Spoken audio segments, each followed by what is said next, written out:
گزشتہ ہفتے ہم نے آپ سے بات کی تھی شریعت کی سزاؤں کے حوالے سے، آپ نے اپنا نقطہ نظر مفصل بیان کیا تھا، اس پر بہت سارے سوالات اور اعتراضات اور بعض لوگوں نے کچھ توضیح مزید کا مطالبہ کیا ہے۔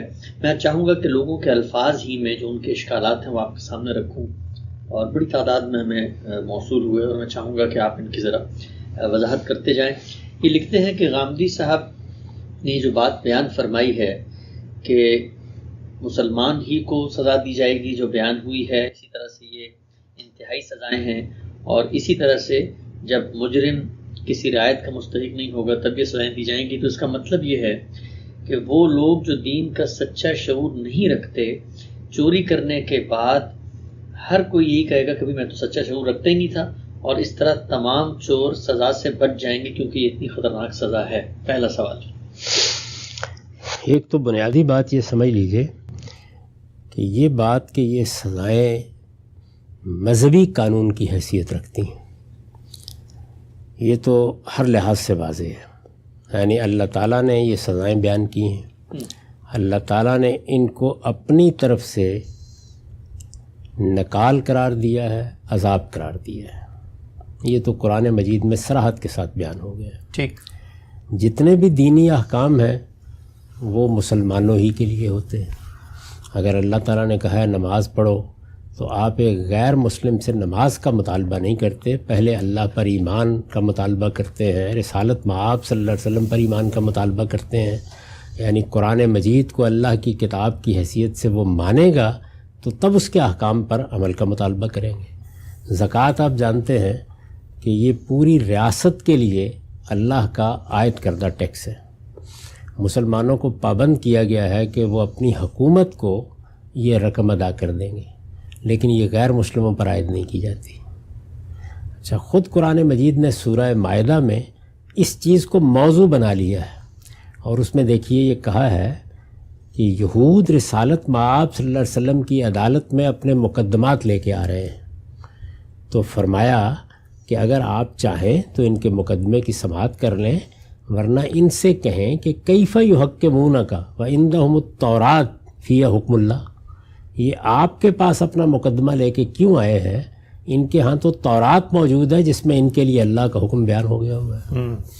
تو اس سے قرآن مجید نے یہ بتایا کہ ہر مذہبی نقطہ نظر کے لوگ اپنی اپنی کتاب اپنے اپنے فہمی کے پابند ہیں، اسی کے لحاظ سے ان کے ساتھ معاملہ ہوگا۔ تو اب جتنے بھی مسلمان ہیں، اگر نماز ہے تو ان کے لیے ہے، روزہ ہے تو ان کے لیے ہے، زکوٰۃ ہے تو ان کے لیے ہے، اسی طریقے سے اگر کسی جرم کی سزا دینی ہے اور وہ اللہ کی طرف سے مقرر کی گئی ہے تو انہی اللہ کے ماننے والوں کے لیے ہوگی۔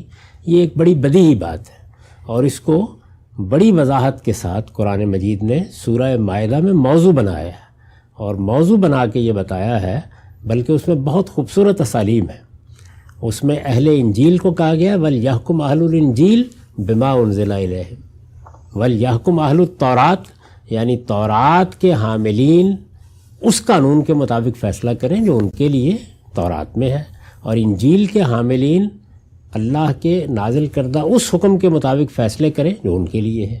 اور جیسے کہ میں نے ابھی آپ کو بتایا کہ تورات کے بارے میں کہا کہ فیہا حکم اللہ، رسالت مآب صلی اللہ علیہ وسلم کو یہ ہدایت کی گئی کہ آپ یہ آ جائیں اور یہ فیصلہ چاہیں، یعنی گویا غیر مسلم اگر یہ چاہیں کہ وہ ہماری عدالت سے فیصلہ کرائیں یا ہمارے قانون کے مطابق فیصلہ کرائیں تو پھر ہم اللہ ہی کا قانون نافذ کریں گے ان پر، لیکن اگر وہ نہ چاہیں تو یہ قانون ان کے لیے نہیں ہے، یہ مسلمانوں ہی کے لیے قانون ہے۔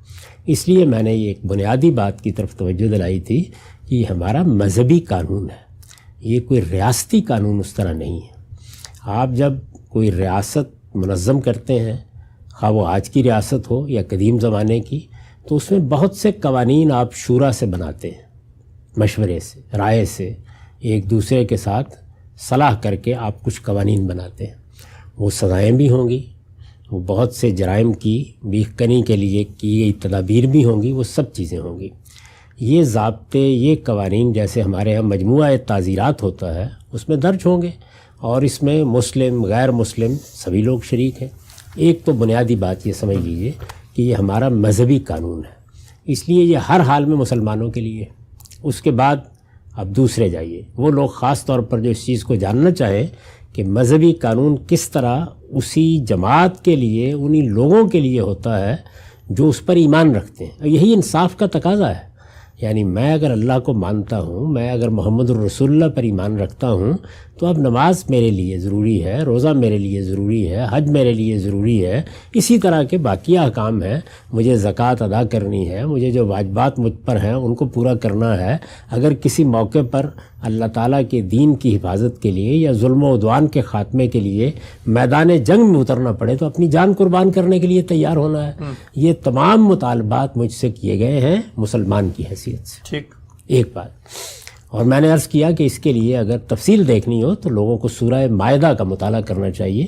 وہ میری تفسیر البیان میں دیکھ لیں، استاد امام کی تفسیر تدبر قرآن میں دیکھ لیں تو ان پر بالکل واضح ہو جائے گا کہ اللہ تعالیٰ نے قانون کے بارے میں، اور میں یہ عرض کر دوں کہ وہاں قانون بھی کون سا زیر بحث ہے، وہ اصل میں قصاص کا مسئلہ زیر بحث ہے.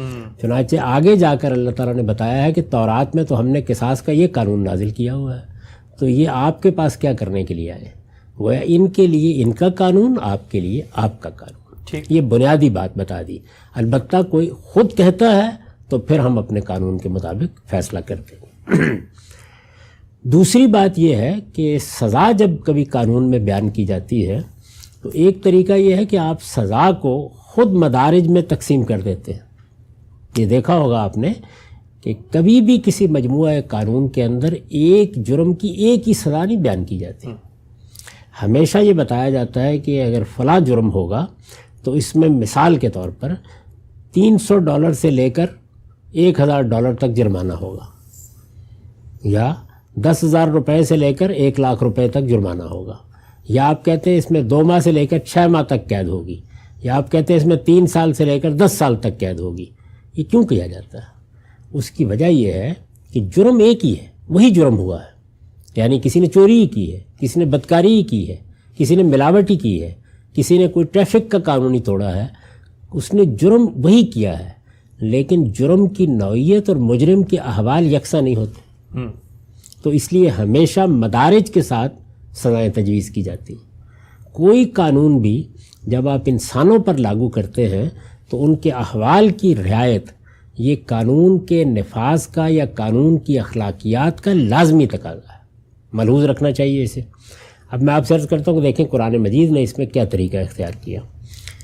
آپ محاربے کی یا فساد فی الارض کی سزائیں دیکھیں تو اس میں یہ نہیں کیا کہ ایک سزا بیان کر دی، بلکہ 4 سزائیں بیان کی. آپ ذرا تصور کیجئے کہ اس میں اوپر جو سزا بیان ہوئی ہے وہ کیا ہے؟ ان یقتلوا، وہ عبرتناک طریقے سے قتل کر دیے جائے. فساد کے مجرم ہیں، انہوں نے نیوسنس پیدا کر دی ہے، انہوں نے اسٹیٹ کے نظام کو چیلنج کر دیا ہے، وہ اللہ اور رسول کے بنائے ہوئے نظم کے خلاف اٹھ کھڑے ہوئے ہیں. یعنی انما جزاء الذین یحاربون اللہ ورسولہ ویسعون فی الارض فسادا، یہ مجرم ہے. جرم تو بیان ہو گیا، لیکن اب سزائیں جب بیان کی ہیں تو پہلی یا بڑی سزا کیا ہے؟ ان یقتلوا، عبرتناک طریقے سے قتل کر دیا جائے. آخری سزا کیا ہے؟ اور ینفوا من الارض، ان کو جلاوطن کر دیا جائے. یہ کیوں؟ یعنی اتنی کم سزا اور پھر اتنی بڑی سزا، اس لیے کہ جرم کی نوعیت اور مجرم کے احوال کے لحاظ سے اس چیز کا لحاظ رکھنا ضروری ہے. قتل میں آپ دیکھیے، یعنی قصاص کا قانون ہے.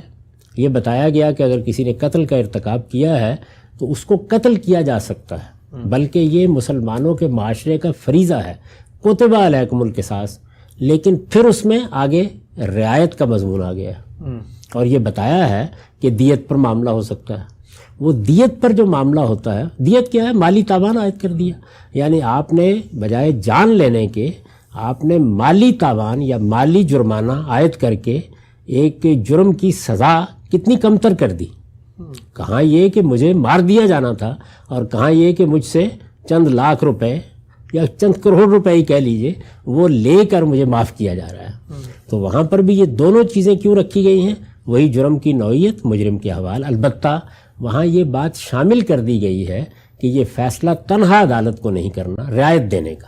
سزا دینے کے لیے تو وہ پوری طرح آزاد ہے، سزا دے دے، لیکن رعایت کا فیصلہ یعنی جرم کی نوعیت اور مجرم کے حالات کی رعایت سے اگر کسی موقع کے اوپر رخصت دینی ہے تو یہ رخصت یا عفو و درگزر کا معاملہ وہ تنہا نہیں کر سکتے، اس کے لیے مقتول کے وارثوں کا راضی ہونا بھی ضروری ہے۔ وہاں پر یہ شرط عائد کی گئی، تاہم دونوں سزائیں بیان کر دی گئی، یعنی یا مالی تاوان عائد ہوگا اور یا پھر یہ کہ مار دیا جائے گا۔ تو یہ میں نے مثال دی کہ یہاں پر اللہ تعالیٰ نے یہ طریقہ اختیار کیا۔ اب اگر کسی جگہ ایک ہی سزا بیان ہوئی ہے فرض کیجئے، تو وہ لازماً انتہائی سزا ہونی چاہیے، انتہائی سزا ہی ہوگی۔ چنانچہ اگر آپ بدکاری کی سزا کو دیکھیں، اسی طریقے سے آپ چوری کی سزا کو دیکھیں، تو وہاں یہ طریقہ نہیں اختیار کیا گیا، لیکن پھر قرآن مجید نے دوسری جگہ واضح کر دیا کہ یہ سزائیں انتہائی سزائیں، آخری سزائیں ہیں۔ کیسے واضح کیا؟ آپ دیکھیے اسی معاشرے کے اندر لونڈیوں کا مسئلہ اور غلاموں کا مسئلہ زیر بحث آ گیا۔ لونڈیوں اور غلام مسلمان بھی ہیں، بدکاری کا ارتکاب ہو گیا ہے، اب ان کے ساتھ کیا کیا جائے؟ یعنی آپ کہیں گے کہ وہی سزا جو 100 کوڑے کی سزا بیان ہوئی ہے دے دی جائے ان کو۔ قرآن کہتا نہیں دی جا سکتی۔ کیوں نہیں دی جا سکتی؟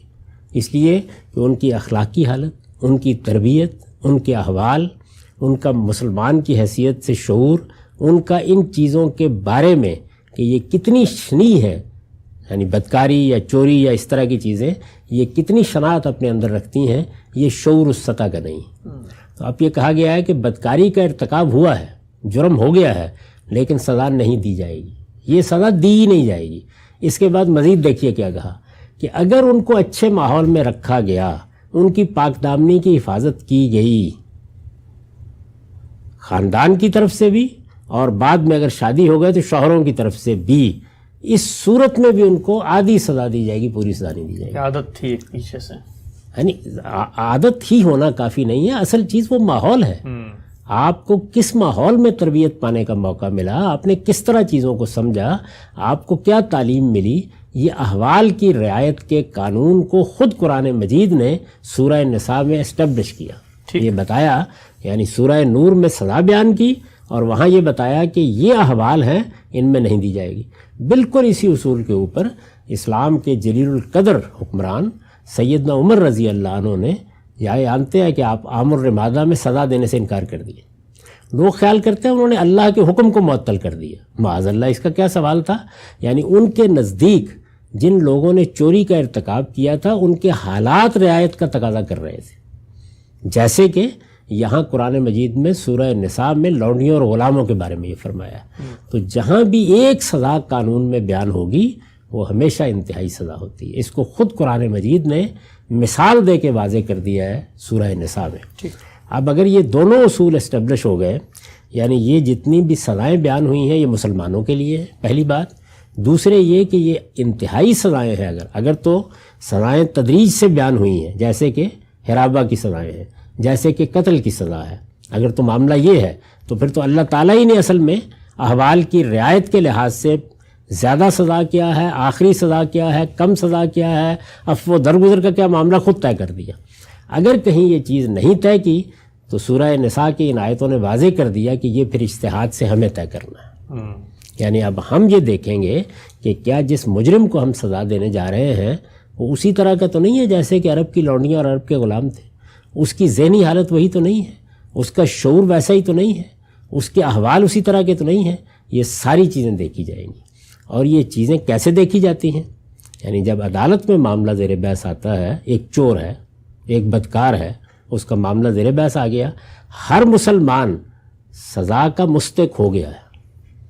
اب یہ اس کا کام ہے کہ وہ اپنے دفاع میں جو بات کہنا چاہتا ہے کہے۔ تو آپ دیکھتے ہیں کہ ہمارے ہاں بھی یہ بحث ہوتی ہے کہ اس مجرم نے اشتعال میں آ کے یہ کام کر دیا، اس کے احوال ایسے تھے، یہ الڑ نوجوان تھا، اس کو اچھی صحبت میسر نہیں آئی۔ بچوں کے لیے سزاؤں میں فرق کرتے آپ، الڑ نوجوانوں کے لیے سزاؤں میں فرق کرتے آپ۔ اسی طریقے سے اگر کسی کی صحبت اچھی نہیں ہوئی، اگر کسی کو اچھا ماحول نہیں ملا، وہاں بھی عفو درگزر سے کام لیتے ہیں۔ کہ آپ کو یاد ہوگا ایک امریکی جج کی بہت سی آپ نے ویڈیوز دیکھی ہوں گی جس میں وہ یہی چیز کر رہے ہوتے ہیں، آج بھی کر رہے ہوتے ہیں۔ یعنی ان کے سامنے جب جرم کا ارتکاب کر کے لوگ آتے ہیں تو سوالات کرتے ہیں، پوچھتے ہیں، تو یہ جج کا اطمینان ہوتا ہے۔ صرف اتنی بات نہیں کافی کہ ایک آدمی یہ کہہ دے گا کہ میرا تو شعور ایسا نہیں تھا، یوں نہیں ہوتا، بلکہ پھر آپ اس کے احوال کی بنیاد پر جرا کر کے مطمئن ہوتے ہیں۔ جب کبھی اس طرح کی چیزوں کی تحقیق کی ضرورت پڑتی ہے کہ جرم کن حالات میں ہوا، کیسے ہوا، کیا شعور تھا جس نے جرم کیا، تو اس میں ظاہر ہے کہ دفاع کے وکلاء بھی موجود ہوتے ہیں، استغاثہ کے بھی موجود ہوتے ہیں، وہ دونوں پہلوؤں کو پیش کرتے ہیں، اس کے بعد جج کا اطمینان ہو جاتا ہے۔ اب آپ دیکھیے نا، مثال کے طور پر ہمارے ہاں ایک وزیر اعظم، سابق وزیر اعظم کے بارے میں ایک مقدمہ ہے کہ ان کے ایسٹس بیانڈ مینس ہیں، یعنی اثاثہ جات ان کے مالی حالات سے مطابقت نہیں رکھتے، اس پہ سزا ہوئی ہے۔ تو وہ سزا آپ پڑھ گئے قانون، جج نے اس میں سزا کے لیے ایک مدت کا انتخاب کیا ہے، وہ نہ انتہائی مدت ہے نہ کم ہے، اچھا درمیان میں کیا نا، کس اصول پر کیا ہے؟ اصل میں یہی چیز ہوتی ہے کہ پورے مقدمے کے حالات جب آپ کے سامنے آتے ہیں تو اس میں یہ فیصلہ کرتے ہیں۔ تو اس میں دو طریقے ہوتے ہیں، ایک تو یہ ہے کہ یہ جج کی ڈسکریشن پر ہوتا ہے، یعنی اس کی ثوابدید ہے کہ وہ مجرم کے حالات کی رعایت سے سزا دے یا کمی کرے یا معافی میں چلا جائے، کیا کرنا ہے اس نے۔ دوسرا یہ ہے کہ آپ قانون سازی کر دیتے ہیں، یعنی مختلف احوال کی رعایت کر کے قانون سازی کر دیتے ہیں۔ تو یہ جو قتل میں آپ کہتے ہیں کہ اشتعال میں آگ کر دیا، گالی دی گئی تھی اس کے نتیجے میں کر دیا، اس کا یہ مطلب نہیں ہوتا کہ آپ قتل کا لائسنس دے رہے ہیں، مطلب یہ ہے کہ ان چیزوں کی رعایت ملحوظ رکھی جائے گی۔ اب یہ فیصلہ کرنا کہ کہاں رکھی جائے گی کہیں نہیں، یہ قاضی کا کام ہے، جج کا کام ہے۔ تو قرآن مجید نے اس اصول کو اسٹیبلش کیا ہے۔ اب ظاہر ہے کہ جب اس میں آپ صحبت دیکھیں گے، جب اس میں آپ عمر دیکھیں گے، ذہنی حالت دیکھیں گے، تو اگر وہ مسلمانوں کے لیے سزائیں ہیں تو اسلامی شعور کیوں نہیں دیکھیں گے؟ یہی اصول ہے جس کی بنیاد کے اوپر مولانا سید ابواللہ صاحب مودودی، جن کے بارے میں آپ یہ کہہ سکتے ہیں کہ وہ دور حاضر میں اسلامی حکومت، اسلامی نظام اور اسلامی سزاؤں کے نفاذ کے سب سے بڑے علمبردار تھے۔ تو آپ دیکھیے کہ انہوں نے کیا لکھا، انہوں نے کہا کہ کیا ہم آتے ہی یہ چیزیں نافذ کر دیں گے؟ تو انہوں نے کہا کہ نہیں، لوگوں کا شعور یہ نہیں ہے، وہ تو اس وقت در حقیقت غیر مسلموں کے حکم میں جا چکے ہوئے ہیں۔ یعنی کس معنی میں؟ یہ نہیں کہ لوگ غیر مسلم ہو گئے ہیں، اسلامی شعور اتنا پست ہے کہ ایک لمبے عرصے سے لوگ اس لیے مسلمان ہیں کہ وہ مسلمانوں کے گھر میں پیدا ہوئے ہیں، نہ ان کو اپنے دین کا شعور ہے، نہ دین کی تعلیمات کا شعور ہے۔ تو انہوں نے کہا کہ ہم پہلے یہ چیزیں ان کے اندر پیدا کریں گے، پھر بھی مہلت دیں گے 1 سال کی، اس کے بعد جا کر کہیں سزاؤں کے نفاذ کی نوبت آئے گی۔ تو یہ اسی اصول پر ہے کہ آپ جس وقت سزا بیان کرتے ہیں تو یا تو سزا میں خود بیان کر دیتے ہیں قانون میں کہ یہ انتہائی سزا ہے، یہ کم پر سزا ہے، جیسے کہ ہراوا میں یا فساد فی الارض میں کیا ہے، یا ایک ہی سزا بیان کرتے ہیں اور اس کو اجتہاد کے لیے چھوڑ دیتے ہیں کہ یہ سزا اس وقت دی جائے گی جب جرم اپنی نوعیت کے لحاظ سے، مجرم اپنے حالات کے لحاظ سے کسی رعایت کا مستحق نہیں ہے، پھر یہ دی جائے گی سزا۔ لیکن اگر وہ رعایت کا مستحق ہے تو آپ نیچے آ جائیں گے، اس کے لیے الگ سے قانون سازی کی جائے گی، چھوٹ کوئی نہیں جائے گا، سزا ہوگی، لیکن کیا سزا دینی ہے؟ آپ نے دیکھا ہوگا کتنے بڑے جرائم ہیں جن میں کسی میں 10 سال قید اسی جرم میں، پھر اسی کے بعد عمر قید، پھر اس کے بعد موت۔ تو جج پھر فیصلہ کرتا ہے کہ مجھے اس وقت 10 سال سزا دینی ہے، عمر قید کی سزا دینی ہے، یا مجھے موت کی سزا دینی ہے، کس چیز کا لحاظ کر کے؟ جرم کی نوعیت، مجرم کے حالات۔ تو یہ اصول جس طرح قانون میں اسٹیبلش ہے، اسی طرح دین میں بھی اسٹیبلش ہے۔ اور اس کے لیے سورہ نساء میں اللہ تعالیٰ نے جہاں بدکاری کی سزا پر گفتگو کی ہے، اب دیکھیے الفاظ کیا ہیں کہ ان کو سزا دی نہیں جائے گی، اور اگر فَإِذَا أُحْسِنَّ، اگر ان کی حفاظت کی گئی ہے، اگر ان کی تربیت کی گئی ہے، اگر ان کی پاک دامنی کی حفاظت کا ماحول موجود رہا ہے، تو پھر نصف ما علی المحصنات من العذاب، اس صورت میں بھی آدھی سزا دی جائے گی۔ تو یہ اصول ہے جس اصول کے تحت میں نے یہ عرض کیا ہے، اور قرآن مجید کی اگر بصیرت ہو تو آدمی پکار اٹھتا ہے کہ یہی بات صحیح ہے کہ یہ جو سزائیں ہیں یہ انتہائی سزائیں ہیں، آخری درجے میں دی جائیں گی، جرم کسی رعایت کا مستحق نہیں ہے تب دی جائیں گی، اس کے احوال کی رعایت کی جائے گی، احوال میں جس طرح اس کی تربیت، اس کا ماحول، اس کی عمر، اس کی ذہنی حالت زیر بحث آئے گی، اسی طرح اس کا اسلامی شعور بھی زیر بحث آئے گا۔ وہاں سے بہت ہی آپ نے تفصیل سے بتایا ہے۔ جو بنیادی ایک اعتراض لوگ کرتے ہیں کہ ان سزاؤں کے بارے میں یہ پہلو کہ وہ متعلق مسلمانوں سے ہوں گی، یہ تو ہماری عقل بھی کہتی ہے کہ ہم اگر کسی ملک کے شہری بنتے ہیں، یعنی ہم خود اس کو قبول کرتے ہیں، تو ہم سے متعلق ہونا چاہیے، اور جرم کی نوعیت اور مجرم کے حالات۔ سوال لوگوں نے پوچھا کہ رسالت مآب صلی اللہ علیہ وسلم نے بھی کہیں اس بات کی وضاحت کی ہے کہ ہر طرح کی چوری پہ ہاتھ نہیں کاٹے جائیں گے، کوئی نوعیت، کوئی حالات، کوئی مجرم کی رعایت کی جائے گی؟ کوئی روایت حدیث بھی ہے اس بارے میں؟ بہت سی روایتیں، جن میں یہ بتایا گیا کہ اتنی چوری پر یہ نہیں ہوگا. آپ کی بکری باہر چل پھر رہی تھی, آپ نے پکڑ لیا اس کو, آپ نے کسی کھیت سے چند خوشے توڑ لیے, ایک بیگم صاحبہ نے اپنے میاں صاحب کی شیروانی سے 10 روپے نکال لیے. تو یہ ساری چیزیں جو ہیں یہ وہ چوری نہیں ہے کہ جس پر یہ سزا دی جائے گی. جرم کی نوعیت بھی دیکھی جائے گی, مجرم کے حالات بھی دیکھے جائیں گے. رسالت میں آپ صلی اللہ علیہ وسلم نے مجرم کے حالات پر دسیوں سوالات کیے ہیں بعض موقعوں کے اوپر. اور میں نے آپ سے عرض کیا کہ رسالت میں آپ صلی اللہ علیہ وسلم کے زمانے میں تو یہ ہوا ہے کہ لوگوں نے اصل میں آ کے خود تقاضا کیا ہے کہ ہمیں پاک کر دیجئے. اللہ کے پیغمبر کی موجودگی میں ایک چھوٹی سی بستی میں وہ لوگ ہیں کہ جو ایمان لا چکے ہیں اور وہ آ کے مطالبہ کر رہے ہیں. اس بات کا صحابہ کرام کو جب بعد میں یہ معاملات پیش آئے تو ہر چیز کا لحاظ رکھا انہوں نے. میں نے آپ کو مثال دی کہ سیدنا عمر نے نہیں سزا دی اس موقع کے اوپر. کیوں نہیں دی سزا؟ اس لیے نہیں دی کہ وہ شرائط پورے نہیں ہوئے. اس کو بالکل غلط لوگوں نے سمجھا کہ جب قحط کا زمانہ ہو تو اس موقع کے اوپر سزائیں معطل ہو جاتی ہیں. نہیں, سزاؤں کے اندر یہ چیز مضمر ہے کہ وہ دی ہی اس وقت جائیں گی جب کہ حالات میں, ماحول میں, تربیت میں, شعور میں کسی نوعیت کی کوئی چیز رعایت کا تقاضا نہیں کرے گی. تو رعایت ہر لحاظ سے دیکھی جائے گی, یعنی کس لحاظ سے اس شخص نے اس جرم کا ارتکاب کیا ہے. تو یہ قانون کی وہ اخلاقیات ہے جو دنیا میں بھی مانی جاتی ہے, اور یہی اخلاقیات ہے جس کو اللہ تعالیٰ نے بھی ملحوظ رکھا ہے. تو میں نے تو آپ کے سامنے قرآن مجید کے صریح نصوص رکھ دیے ہیں کہ اس میں اللہ تعالیٰ نے خود اطلاق کر کے بتایا کہ اسی معاشرے کے اندر رسول اللہ کی موجودگی میں یہ دیکھیے یہ لوگ موجود ہیں جن کے ذہنی حالات, جن کا شعور, جن کی تربیت, جن کا ماحول ایسا نہیں ہے کہ ان کو یہ سزا دی جائے, اور نہیں دی. اور اس کے بعد جب یہ کہا کہ کچھ بہتری ہے تو اس میں بھی کہا نصف و مال المحسنات من العذاب, آدھی دی جائے گی. ٹھیک. اگر ہم سے ایک عقلی سوال پوچھا ایک صاحب نے, انہوں نے کہا کہ ایک مسلمان چوری کر کے آ گیا ہے, جب اس سے یہ پوچھا گیا کہ تمہیں اس کا شعور تھا یا نہیں تھا, اور وہ کہتا نہیں ہے شعور, تو اب تو اس کو دگنی سزا دینی چاہیے کہ مسلمان ہونے کے باوجود ایک تو اس نے شعور حاصل نہیں کیا اور اس کے شعور نہیں تھا اور پھر چوری بھی کر لی, تو چوری کی بھی سزا ملنی چاہیے اور شعور نہ حاصل کرنے کی بھی سزا ملنی چاہیے. یہاں پر تو اس کو تخفیف و رعایت مل جاتی ہے. اس کے بہت سے اسباب ہوتے ہیں کہ شعور کیوں نہیں ہے. کیا یہ حقیقت ہے کہ ہمارے ہاں جو بچے پیدا ہوتے ہیں وہ باقاعدہ طریقے سے شعوری ایمان حاصل کرتے ہیں؟ کیا ہر بچے کو والدین اس مرحلے سے گزارتے ہیں؟ کیا فی الواقع جب وہ شعور کی عمر کو پہنچتا ہے تو اس کے سامنے ایمان کے تقاضے رکھ کر اس سے تجدید ایمان کرائی جاتی ہے, یا وہ کرتا ہے؟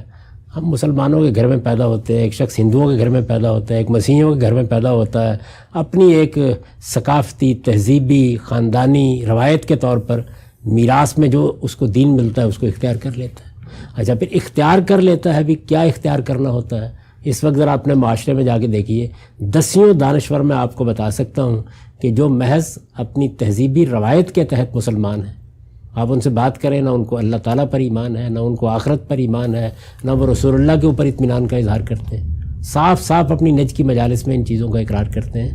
تو ظاہر ہے کہ جو آدمی اپنے آپ کو مسلمان کہتا ہے, اگر آپ کے ہاں یہ سزا کا موقع آئے گا تو وہ کٹہرے میں کھڑا ہوگا. اب یہ اس کو بتانا ہے کہ اس کی حالت کیا ہے, اس کو بتانا ہے, اور بتانا ہے تو آپ کو قرائن کی بنیاد پر فیصلہ کرنا ہے. جو آدمی آپ کے سامنے آتا ہے اور آ کر کہتا ہے کہ میں نے اشتعال میں گولی چلا دی, یہ پہلے اس کا بیان ہوتا ہے, اس کے بعد اس کی تحقیق ہوتی ہے. ٹھیک. تو تحقیق کے مراحل گزرتے ہیں. پہلے اس اصولی بات کو سمجھ لیجئے کہ مجرم کے حالات کی رعایت کرنا ہر قانون میں لازم. ٹھیک. یعنی یہ صرف یہی نہیں ہے, اور اسی کو اللہ تعالیٰ نے بتایا ہے. ایک طبقہ جو وہاں موجود تھا لونڈیوں اور غلاموں کا, اس پر اطلاق کر کے بتا دی. ٹھیک. اچھا, ایک سوال ہم سے بھی پوچھا گیا کہ غیر مسلموں پہ اگر اس کا اطلاق نہیں ہوتا تو پھر تو غیر مسلم کسی مسلمان ریاست میں غیر مسلم رہنے میں عافیت محسوس کریں گے, اور دعوت کی جو کا میدان ہے اس میں یہ چیز مزاحم اور آڑ بن جائے گی. وہ تو کہیں گے کہ اگر ہم مسلمان ہو گئے, ہم نے کوئی کام کیا تو یہ لوگ تو ہاتھ کاٹ دیں گے, تو پھر غیر مسلم ہی رہیں گے. یہاں تو مسلمان ہونے سے پہلے ان کو معلوم ہونا چاہیے کہ ان کو نماز بھی پڑھنی ہے, روزہ بھی رکھنا ہے, حج بھی کرنا ہے. ان کے اوپر بہت سی ذمہ داریاں انفاق کے معاملے میں بھی عائد ہوتی ہیں, انہیں زکوٰۃ بھی ادا کرنی ہے. مسلمانی تو آسان کام نہیں ہے, تو آپ مسلمانی کو آسان کر کے پیش کریں گے. یعنی اگر یہ ساری چیزیں انہیں مانیں گے نا, تو اس لیے مسلمان ہوتا ہے جب آدمی تو وہ اس اصول پر معاف کیے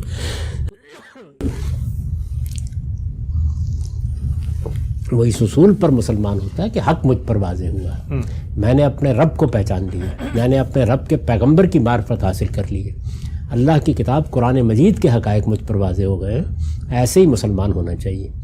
جو لوگ اللہ تعالیٰ کے کسی حکم یا قانون سے ڈر کے مسلمان نہیں ہوں گے یا اس کی بنیاد پر غیر مسلم رہنا پسند کریں گے، اللہ کو بھی اس کی کوئی پرواہ نہیں۔ ٹھیک، اچھا ہم سے بھی بتائیے گا کہ لوگوں نے بھی اشکال اٹھایا کہ جب یہ پورا ڈاکٹرائن آپ نے بیان کر دیا کہ جرم کی نوعیت، مجرم کے حالات، شعور، یہ سب چیزیں، تو وہ جو ایک خوف ہے ایک معاشرے کے اندر کہ چوری کی تو ہاتھ کٹ جائے گا، زنا کیا تو کوڑے پڑیں گے، تو وہ تو خوف پھر معاشرے سے اٹھ جاتا ہے، اور جو انتہائی اتنی سخت سزائیں ہیں جن سے پھر معاشرے میں کوئی اصلاح و خیر کا پہلو بھی قائم ہو سکتا تھا، لوگ چوری نہ کرتے، تو پھر تو لوگ کہیں گے چلو بھئی اللہ کا حکم ہے کر لیتے ہیں، آگے عدالت میں دیکھیں گے، کچھ شعور کی بات کر لیں گے وہاں جا کے۔ اس وقت پورے عالم اسلام میں روز یہ سزائیں دی جاتی ہیں، اس وجہ سے لوگ یہ نہیں کرتے، یعنی جرائم کا ارتکاب نہ کرنے کا باعث اللہ کا خوف ہوتا ہے۔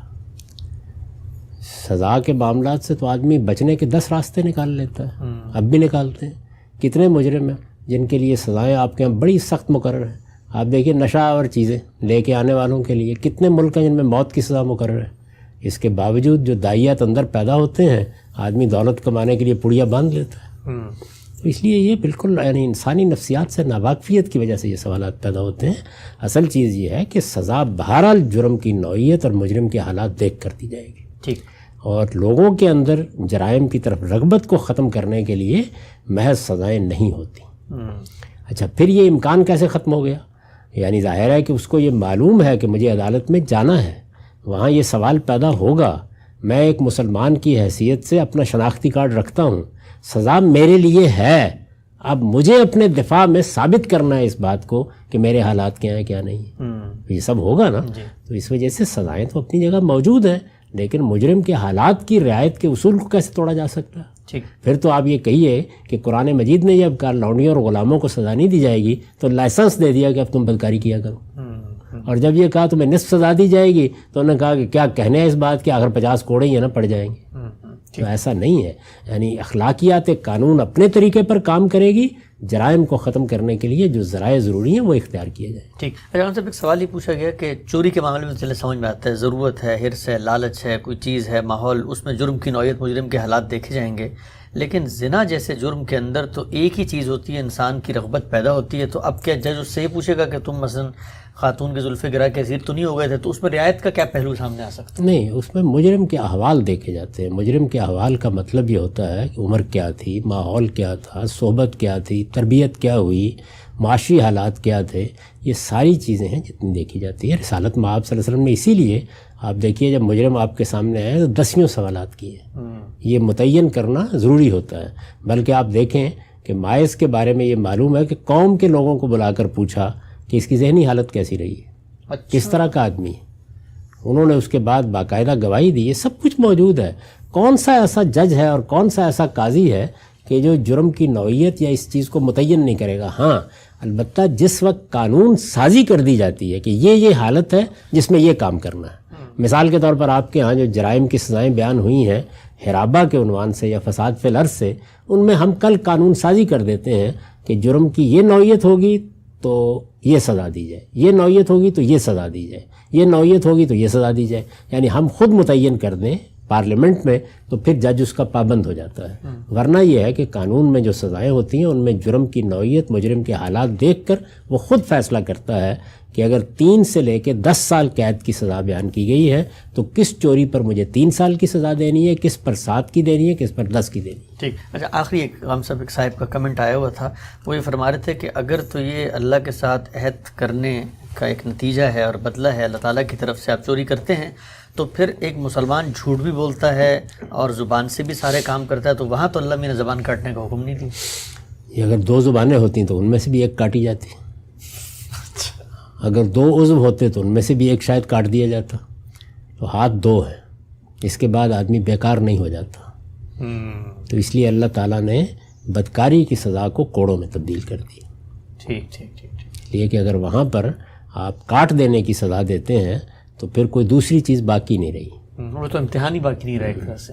آپ لوگ گردہ تبدیل کرتے ہیں نا آج کل، دے دیتے ہیں، اس لیے کہ 2 ہیں ان میں سے ایک کام کرتا رہتا ہے، دل نہیں کرتے نا، یہی اصول ہے جو ملحوظ رکھا ہے۔